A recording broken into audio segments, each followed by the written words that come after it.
If you want to take high resolution photos on Motorola Edge 70 Fusion, let me show you what you can do. So if you open the camera in the photo mode, the first thing that you can do is you can make sure that you have a proper aspect ratio selected, which should be 3:4 if you are aiming at the highest resolution possible. Of course, you can switch to different aspect ratio, and they don't have that big of an impact on the resolution or the quality actually of the photo, but 3:4 is simply the highest resolution possible. So if you want to get the highest one, then you should be able to get 3:4 over here.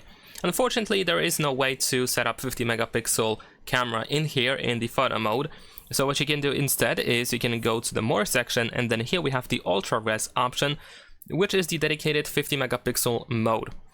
So of course here we lack many different options. This mode is very limited, so we should be able to, for example, only set up the timer, and you can activate the flashlight, but that is pretty much it. No zoom, no filters, nothing.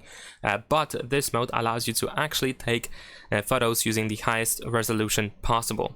And that is pretty much it. Leave a like and subscribe.